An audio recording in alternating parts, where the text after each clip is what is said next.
82 یا 102 автовокзал. Марҳамат апаҷон. Хуш омадед апаҷон. Марҳамат болу дошт. ҷой холӣ. Ассалому алайкум. Марҳамат. Боло шидин сағаҷон. Боло доштин. Боло. Бишинин акаҷон азиз. Ва азур бишинин.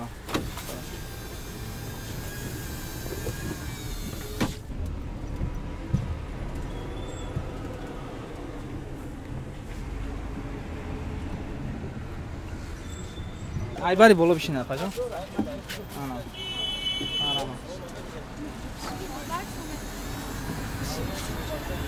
Марҳамат апаҷон.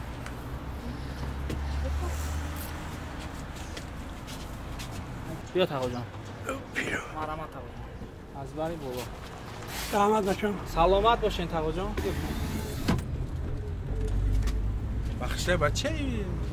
سلام علیکم اکا جان. سلام. مرحمت اکا جان. این مبلغ نگیره. مبلغ چی؟ اکا جان. فنده. ها؟ فنده میکنی. نه اکا جان ما امروز از شما پول نمیگیریم. وقتی. برعکس که ما با شما برای راهپولی های بعدی نه پول میدیم. این از نام کانال سامتیم برای راهپولی های بعدی نه اکا جان. سلامت باشی. تشکر زیاد اکا جان. ناس. سلام علیکم اکا جان. مرحمت اکا جان. برکتون خوشه. تقو جان امروز ما یک برنامه داریم. برنامه ما همینه که ما مسافرها رو از جای لازمشون تا جای درکاری به پول برده میرسونیم. مقصد برنامه پیش از رمضانی است تقو جان. برای همین خاطر ما امروز از شما پول نمیگیریم. برعکس که ما با شما برای راهگیری‌های بعدی پول میدیم.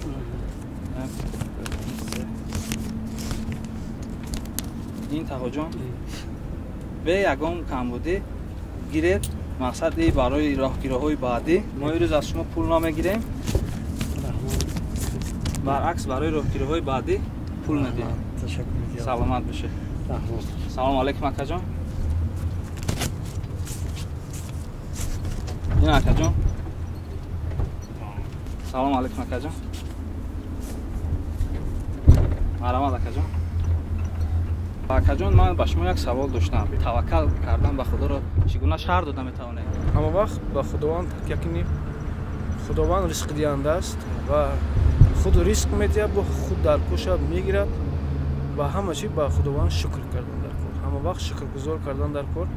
باز یک چیز دیگه من قید کردنی هستم که ما ایننده برادر که من شما یک سوال دادین بسیار آدما از خدای خود دور هستند بیخبر هستند. مقصد میگن اکثریت هستند که باور ندارن خدا که هست باور ندارم هیچ. من امروز رزقشون رو مثلا با هر یک چیز میوند لیکن میگه که این رزق خداوند خودش داد. میگه که با مهنت خود اگر مهنت بله مهنت میکنی لیکن تو وقتی که خداوند روزی نباشد نمیشه چی. جان کاندکتوری زمانوی سلامت باشین. کدوم کانال؟ از نام کانال سهم تیم. سهم تیم بهترین کاره. تشکر زیاد. بهترین کاره. گیرین اکا جان. این برای راهگیری‌های بعدی.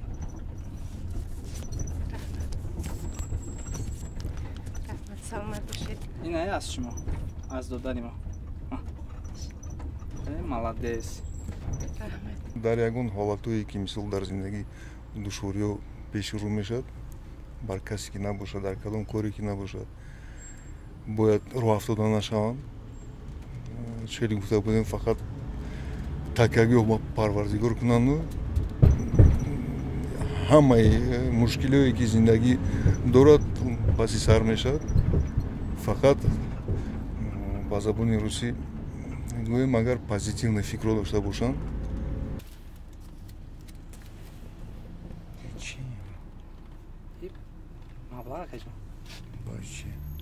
این تحفه از نام کانال سامتیم برای سفرهای بعدی شما یعنی که این نقلیات رایگان است و برعکس با پول میدهد شما میتونید که تا جای لازمه با این نقلیات مقصد تا جای خود روید و باز این مبلغ رو برای راهگیری‌های بعدی استفاده برید.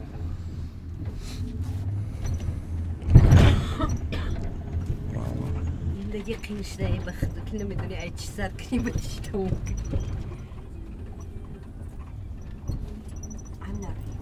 апаҷон мо имрӯз аз шумо сум пул намегирем баръакс ки ба шумо пул медиҳем яъне ки барои сафарҳои баъдӣ ин аз номи канали Самтим барои сафарҳои баъди خدا برکت یک شویش کردی چی موقعی داری تو ممرودتون رسی همه وقت تنی ساعت عمری در روز بولای سری پدر و مادر خاموش چی ارزوی داریم با ارزوتون رسی خدا توکل با خدا کنم در کاری کن خدا ما خودش با سبکشی میبیره باز بینی باشه ما وقت سبکی هسته این برای راهگیری‌های بعدی апаҷон شما میتوانید که این پول رو در دیگر راهگیری‌ها در دیگر نقلیات استفاده ببرید دکسم نزنمش بستم апаҷон марама دکسات میذارید در شکنه با حضور апаҷон حاج سلامتی این маршрутка апаҷон این روز رایگان است شما را تا بازار کشانیان به پول برده میرسونه وای قسمت می‌خواد با تو دیگه کی بیام تو با کی که نصیبتون باشه апаҷон زنده باشی سلامت باشین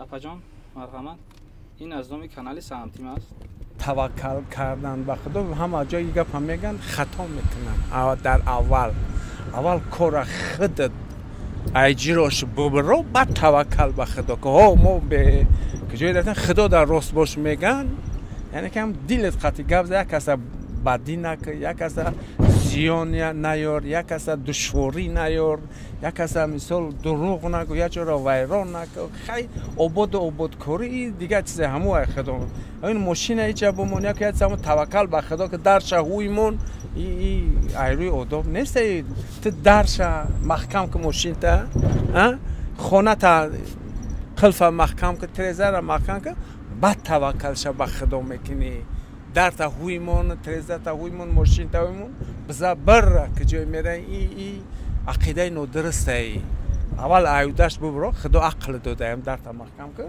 تو قراول نیستی آخی هم خیلی است ماشین تا محکم که برو من توکلش به خدا دستی من چیزی آمد خیلی کردم از سلام علیکم апаҷон خوش آمدین با маршруткаи замонавӣ امروز ما از شما پول نمیگیریم برعکس ما با شما برای راهگیری‌های بعدی پول میدهیم апаҷон این مبلغ از نام کانال Самтим برای راهگیری‌های بعدی رحمت کلان آباد باشین سلامت باشین یه وقت کسانی وزمین شدگی بودم از خود طلب کردم شفا یافتم گیره این مبلغ برای شما апаҷон از نام کانال Самтим برای سفرهای آینده یعنی که در نقلیات یگان سفر دیگر داشته باشید میتونید که از این مبلغ استفاده برید апаҷон اول شما بگیرین چی ما مبلغ شما را نمیگیریم апаҷон این مبلغ برای سفرهای بعدی یعنی که میتونید که از این مبلغ استفاده برین برای دیگر نقلیات ها این نقلیات امروز رایگان است و شما را تا جای درکاری به پول برده میرساند مهمش آن است که تو خدا را دوست بداری مهمش آن است که خدا تو را دوست بداره که خدا تو را با کدام کارهای دوست میداره با کدام عمل دوست میداره چی کاری نیکی کرده که تو دوست داری خدای هیچ کس بد نمیبینه فریدگاره ما فریدگار هم چیزی شد ناز میبینه از یک دقیقه апаҷон بخشش استم تنگه دارم بچه апаҷон ایرا گیرم برای چی؟ یک دقیقه این برای سفرهای بعدی ایشا شما گیرم апаҷон برای چی بچه جان؟ این апаҷон از نام کانال Самтим است این برای سفرهای من بعده شما اگر عین حال این نقلیات به پول است رایگان به جای لازمی برده میرسونیم و این مبلغ برای سفرهای بعدی شما رحمت بچه جان خدا نگهبانتون باشه سلامت باشین خدا ای زیادتون کنه تشکر زیاد شایش کارتون تیا سفرتون به خطر کنه صبح به سلامتی الله اکبر توکل به خدا کردن برای خود انسان راه راست زندگی درست نون حلال عمر با برکت انشالله میشه سلام علیکم تقا جان یک دقیقه از تقا جان نه نداره میشی نه ایرا گیره ها این مبلغ بگیریم ما صحبت نکردیم این برای سفرهای بعدی شما апаҷон برای سفرهای апаҷон نوار میگیریم ای ها بیا یاگم کرد پولت نتام بیو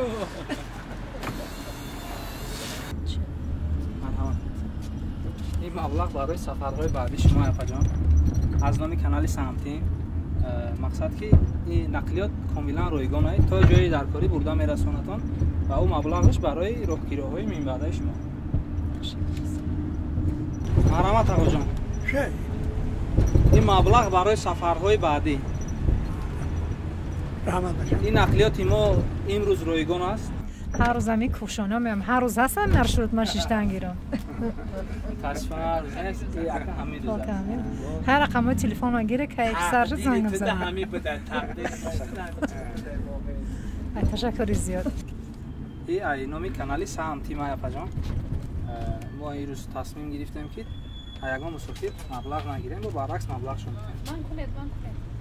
رحمت زور کدام کانال کانال سمتی ما آقا جان سمتی سلامت باشید رحمت کلام مامانانی دبا 50 گمتی نه تنها چی بود آقا جان بخشش امروز ما از شما پول نمیگیریم برعکس پول میتیم برای چی گبوشه این پول ها از نام کانال سهمتین برای راهگیری‌های بعدی من بعد یعنی که بعدی نقلیات ما میفرین اگه تایید میشینین این برای ما آقا جان یک جهان تشکر زیاد سلامت باشین آقا جان انا ای برای فرزند خردسال شما تشکر رحمت کلام گو رحمت دادر جان رحمت کلام این خیلی بازی و چیزاتون ده حیران شده پول دادناتون ده دیگه نمیدونم چی گپ زنم یعنی که ما تصمیم گرفتیم که این روز مردم ها یعنی که کسی که نقلیات ما دمش نه سومش نمیگیریم برعکس با پولش میتیم که این خیلی همیش داده خیلی تشکر برای همکوچیزیتون و رحمت کلان اگر نمیدادیم ما شما راضی بودیم یک دقیقه دیگه مقصد که ما سخن شما را در زمین نمیمونیم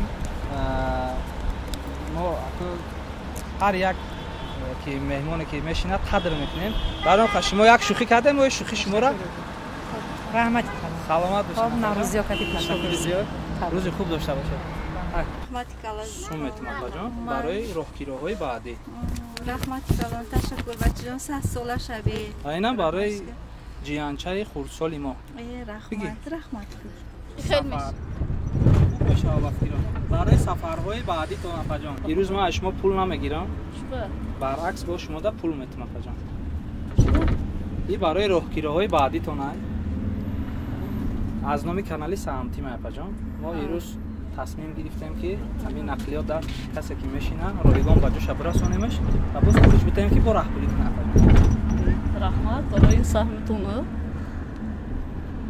نمیدونم چی یا جان تشکر